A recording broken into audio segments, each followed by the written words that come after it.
Rheumatoid arthritis एक inflammatory condition है जिसका कि मॉडर्न साइंस में पूरी तरह का कोई ट्रीटमेंट नहीं है। ये एक ऐसी कंडीशन है जो कि ऑटो इम्यून डिसऑर्डर है जिसमें कि आपका अपना इम्यून सिस्टम ही फॉल्टी बन जाता है। मींस आपका इम्यून सिस्टम आपके हेल्दी सेल्स, आपके हेल्दी टिश्यूज, आपके हेल्दी जॉइंट्स के ऊपर अटैक करना स्टार्ट करता है। जब आप इस कंडीशन के साथ आप जब भी डॉक्टर के पास जाते हैं तो डॉक्टर आपको पेन किलर्स प्रिस्क्राइब करते हैं या आपको कैल्शियम एंड विटामिन डी के सप्लीमेंट्स प्रिस्क्राइब करते हैं। बट पेन किलर जो है इसका एक कंप्लीट क्योर नहीं है। पेन किलर से आपके कुछ देर के लिए पेन तो सबसाइड हो जाएगी बट आपको फिर से ये प्रॉब्लम जो है एग्रावेट होनी स्टार्ट हो जाती है।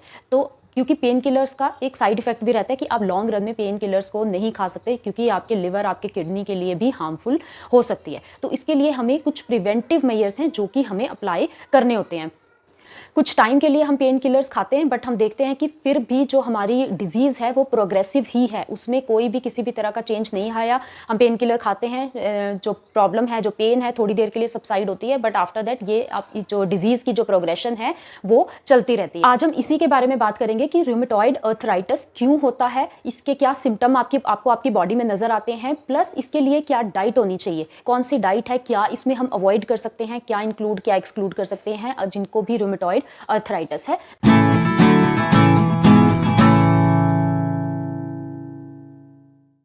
नमस्ते एवरीवन, मैं हूं डाइटिशियन अर्पणा। तो आज डिस्कस करते हैं र्यूमेटॉइड अर्थराइटिस के बारे में।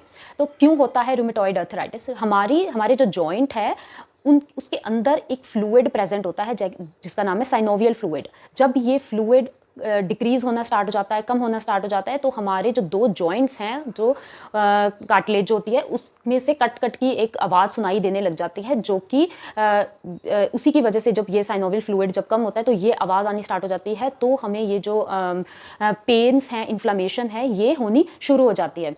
साइनोवियल फ्लूइड का एक प्रिंसिपल रोल यही रहता है कि जो आपके जॉइंट्स हैं, उसके जो कार्टिलेज है, उसके बीच जो फ्रिक्शन होता है उसको कम करना या उसके मूवमेंट को इजी करना। तो जब यही फ्लूइड आपका कम होना स्टार्ट हो जाता है तब ये प्रॉब्लम जो है होनी स्टार्ट हो जाती है। तो डॉक्टर आपको सुना होगा आपने कि डॉक्टर आपको कुछ ऐसे टेस्ट भी हैं जो प्रिस्क्राइब करते हैं जिससे हमें ये पता लग जाता है कि आपको र्यूमेटॉइड अर्थराइटिस है या नहीं। RA आपका पॉजिटिव आता है जब आपको र्यूमेटॉइड अर्थराइटिस होगा। इसमें आपका बॉडी का ESR भी एट टाइम्स इंक्रीज आता है। आपको डॉक्टर प्रिस्क्राइब करेंगे टेस्ट, जैसे कि ESR है या आपका C रिएक्टिव प्रोटीन है, आपका RA पॉजिटिव आएगा। तो ये कुछ टेस्ट होते हैं जिससे आपको पता लगेगा कि आपको ये अर्थराइटिस है या नहीं है।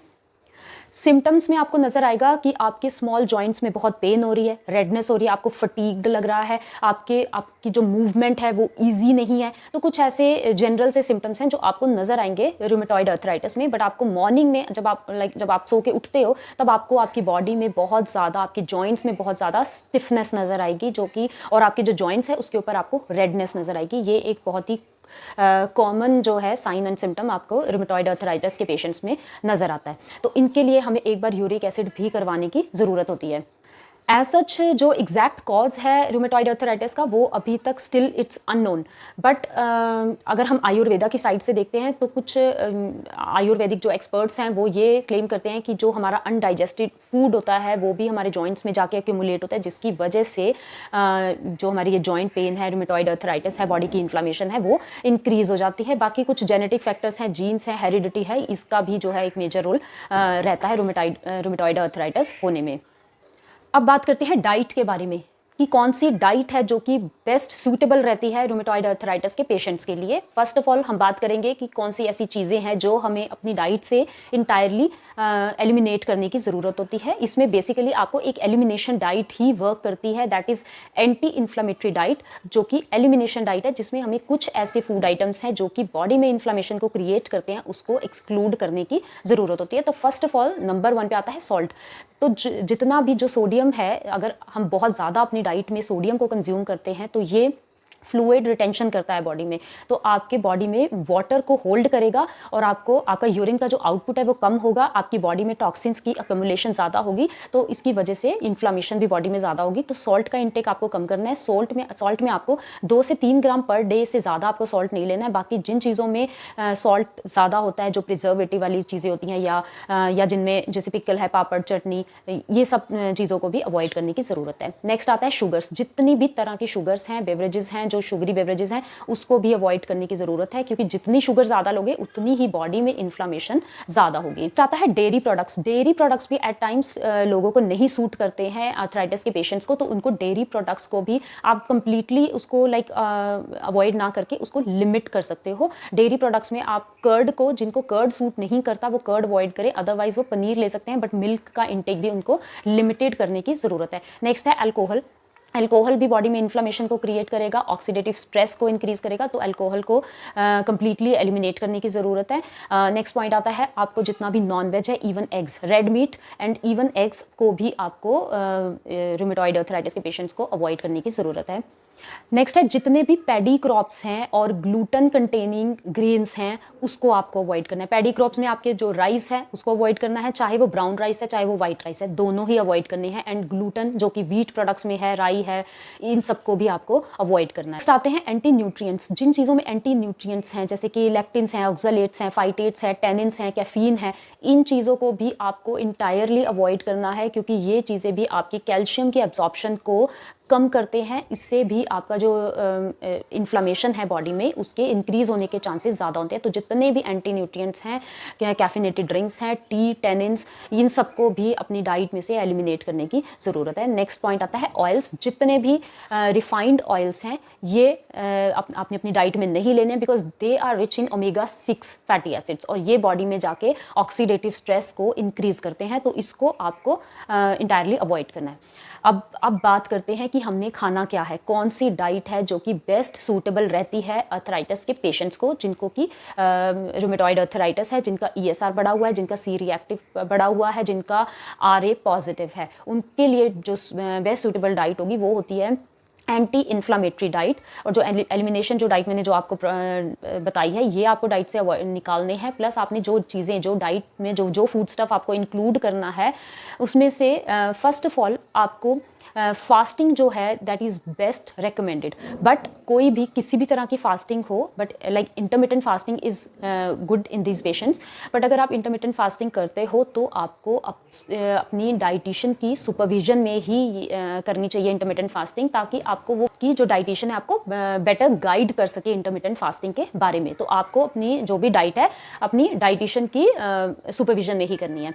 तो इसके लिए अगर तो आप ओवरवेट हो तो आपको weight, first of all weight management की ज़रूरत है। अगर ओवरवेट हो तो वेट को आपको कंट्रोल करना है, ठीक है, तभी आपकी जो प्रॉब्लम है, जो आपके बॉडी की इन्फ्लामेशन है वो रिड्यूस होनी स्टार्ट होगी। तो पहले फर्स्ट पॉइंट आता है कि आपको अपना वेट को, आपको अपने BMI को करेक्ट करना है।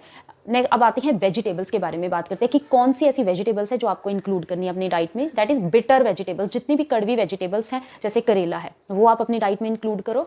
नेक्स्ट आती है गर्ड वेजिटेबल्स। जितने भी गर्ड फैमिली से जो वेजिटेबल्स हैं जैसे घिया, तोरी, टिंडा है वो आप अपनी डाइट में इंक्लूड करो। प्लस ऐश गार्ड का जो जूस है वो बहुत अच्छी रेमेडी है रूमेटॉइड आर्थराइटिस के पेशेंट्स के लिए, जिनको जो ऐश गार्ड का जूस है वो समर्स में, but not in winters, summers में आप इसका जूस जो है एम्प्टी स्टमक आप इसको ले सकते हो।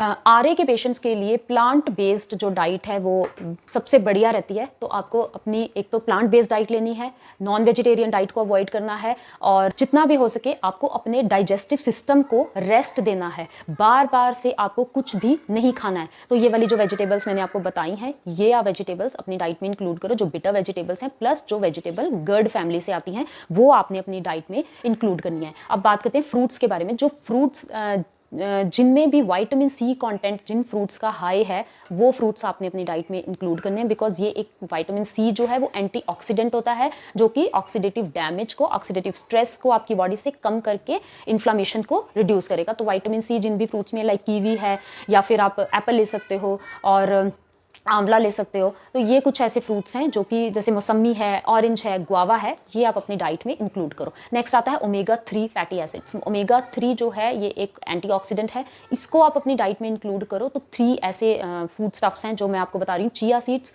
Walnuts and flax seeds, that's all. ये 3 चीज़ें आप अपनी डाइट में ज़रूर इंक्लूड करो। और जो फ़िश ले लेते हैं वो लो मर्करी वाली फ़िश ले सकते हैं, उसका भी ओमेगा 3 हाई होता है, प्लस अदरवाइज़ वो कॉड लिवर ऑयल के कैप्सूल ले सकते हैं।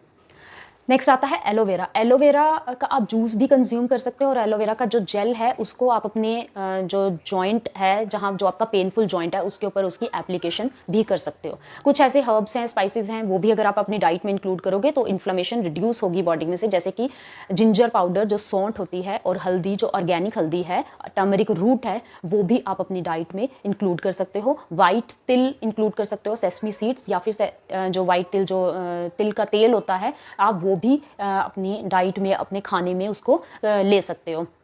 ड्राई हीट थेरेपी भी इसमें बहुत ज़्यादा सही रहती है, जैसे कि आप सेंधा नमक या फिर सैंड को मसलिन क्लॉथ में थोड़ा सा गर्म करके उसको मसलिन क्लॉथ में भर के आप अपने पेनफुल जो एरिया है उसके ऊपर रखो, तो उसको ड्राई हीट थेरेपी उससे करो, तो वो भी आपकी जो पेन है उसको सबसाइड करेगा।